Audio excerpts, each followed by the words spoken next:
যে বর্তমানে সিমি ইসলাম কলি, আমাদের চিত্রনায়িকা অপু বিশ্বাস আপু এবং হিরো আলম জাহিদুল তিনজনের একটা মামলা করেছে। মামলাটার বিষয়ে তার একটি চ্যানেল হ্যাক করে তার কন্টেন্টগুলো আমরা ডিলিট করেছি। এখন প্রশ্ন হলো যে চ্যানেলটি যখন হ্যাক হওয়ার পরে সে আমার কাছে চলে আসে, আলম ভাই এই চ্যানেলটা করতে কে কলো জাহিদুল নামে একটা ছেলে, জাহিদুলকে কলো অপু বিশ্বাসের চ্যানেল সে দেখাশোনা করে।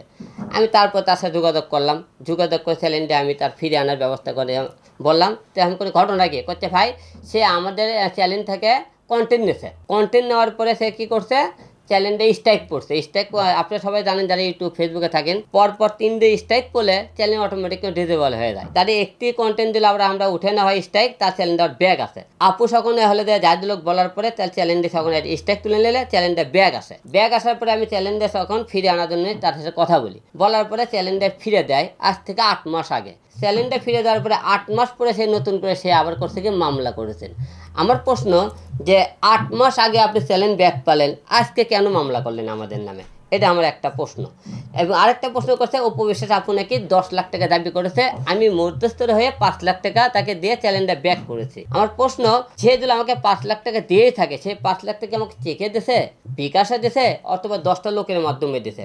যদি আপনি কারোর মধ্যে না দিয়ে থাকে, তো সাক্ষী প্রমাণ না থাকে, তাহলে সে আমার নামে কেন মামলা করলো? সিমি ইসলাম কলিদুল কোরআন শরীফের হাত থেকে বলতে পারে যে আলম 5 লাখ টাকা খেয়ে চ্যালেঞ্জটা তারা মনে করেন হলে দেয় আমাকে নিয়ে দেয়নি, এবং তার চ্যানেলে কি কন্টেন্ট ছিল না ছিল সেটাও আমি যাই না। এবং সম্পূর্ণ সে বানোয়াট এবং মনে করেন ভাইরাল হওয়ার জন্য যে অপু আপা এবং আমার নামে মামলা করেছে। কারণ এই মামলার 8 মাস আগে করলো না কেন, আজকে কেন করলো? সে বলতেছে তার চ্যানেল থেকে নাকি আমরা অনেক কন্টেন্ট ডিলিট করছি। এটা সম্পূর্ণ বানোয়াট এবং মিথ্যে। আমরা গতকাল আমি আপু এবং আমি তেজগাঁ থানাতে আমরা গিয়েছিলাম, যে আমরা মামলার বিষয়টা কথাবার্তা বলেছি। সে আমাদেরকে ডাকছিল, আমরা ডাকার পরে বললাম এই ঘটনা আমরা আমাদের জবান বলতে আমরা দিয়ে এসেছি। কারণ সে সাক্ষী প্রমাণ, আদালতে কী চায়? সাক্ষী প্রমাণ। সে সাক্ষী দিক যে সে আমরা 5 লক্ষ টাকা গেলে তার সাক্ষী প্রমাণ দেখাবে আদালতে। এবং আপুর মনে করে সেভ করে চ্যানেলে কন্টেন্ট ডিলিট করছে সে দেখাবে। এবং সে মনে করেন সে অপরাধী। সে যেহেতু আপুর চ্যানেল থেকে সে মনে করেন ফুটেজ নিয়ে তার চ্যানেলে ছাড়ছে, সে আপু অপরাধী নয়, হিসেবে সিমি অপরাধী।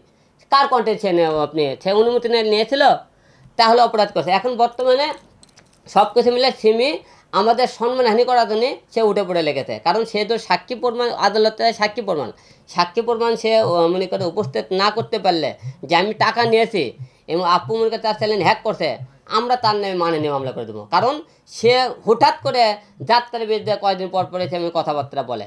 এর আগে আপনারা জানেন গত কিছুদিন আগে তাকে কিন্তু একটা শ্রেণীর লোক তাকে মনে করেন কিন্তু তার পায়ের কবজি কেটে দেয়। কারণ এইরকম একজন ব্ল্যাকমেল করে সে কিছু টাকা নিতে চেয়েছিল। এইরকম ঘটনা আবারও মনে বলে ব্ল্যাকমেল করে টাকা চাইতেছে। তো ব্ল্যাকমেল করলে টাকা পাওয়া যায়? মানুষকে আইন কে সাক্ষী প্রমাণ, সে টাকা চাইলে পাবে আমার থেকে, সে সাক্ষী দেখাক। এই জন্য মানুষের উপকার করা কেন মানুষ ছাড়ে দিচ্ছে জানেন? যে মানুষের উপকার করতে নাই। তার যে চ্যানেলে উপকার করছি আপনারা এই জন্য ছাড়া অন্য করে খেসারত আমার দিতে হইতেছে। থানা থেকে আমাদেরকে জিজ্ঞেস করছে আমরা কোনো থানাতে বলছে একটা কথা, আমি যে টাকা নিয়েছি সে টাকাটা চেকে দিয়েছে, তা বিকাশে দিয়েছে না কোনো সাক্ষী প্রমাণ, সেটা আপনি তাকে দেখাতে বলবেন, আমি অপরাধ হলে আপনি আমাকে শাস্তি দেবেন। এটাই তো বলছেন। আমি কেন তার চ্যানেল নেবো? তার চ্যানেলে ছিল মনে করেন হলে যে অপু বিশ্বাস আপুর ছেলে জাহিদুল ইসলাম নাকি হ্যাক করছে। তার চ্যানেল 3 ডে মনে করি স্ট্যাক করলে এমনি ডিজেবল হয়ে দেবে। তার চ্যানেল যখন ব্যাক করে আনতে চাওয়া হয়েছে, তখন তার জিমেল দিতে হবে, তার চ্যানেলটা ব্যাক করে স্ট্যাক তুলে নিতে হবে।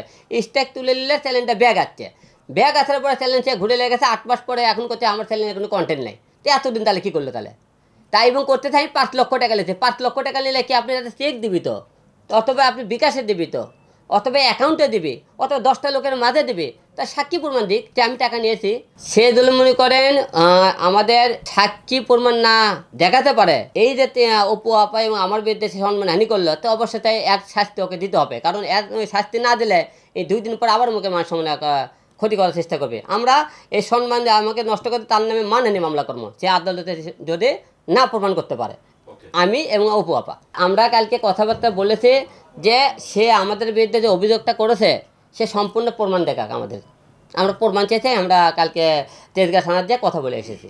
আমার অফিসে উঠে আপনি লেনদেন করছেন, সে সাক্ষী দেবেন না? 5 লাখ টাকা তো মিথ্যে না। টাকার তো 5টা বান্ডিল হওয়া লাগবে, যে 5টা লোকের টাকা বান্ডিল হয়ে তার ছবি তুলছে আলম ভাই টাকা সাক্ষিলি, তো একটা ফুটেজ দেখাতে বলেন, তাহলে চেকে দিচ্ছে নাকি চেক দেখাতে বলেন, না হলে আমরা বিকাশে দিতে ওই যে অফিসে দেবেন, আপনি টাকা মুখে দেবেন, আমরা অফিসে টাকা দিলেও তো আপনি আলমক 5 লাখ টাকা দিচ্ছে, মানে 10,000 টাকা দিলে সাক্ষী লাগে, সই লাগে, আপনি মানে প্রমাণ লাগে, আর আপনি 5 লাখ টাকা দেবেন, আপনি কোনো সাক্ষী প্রমাণ রাখবেন না।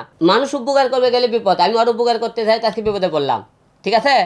আর শোনেন, সত্য পথে থাকলে বিপদ না, আমি যদি মনে করেন সত্য থাকে, আমি তো টাকা নিয়ে থেকে আমার কিছুই হবে না, বরঞ্চ ও আরও বিপদে পড়বে। সে তো টাকা প্রমাণ করতে পারে, আমি এতগুলো আপনি লোকের সামনে বলছি আমি টাকা দিয়ে দেবো তাকে, যে 5 লাখ টাকা বলছে 5 লাখ টাকা দিয়ে দেবো, সে প্রমাণ করতে পারে, আপনাকে কথা দিলাম।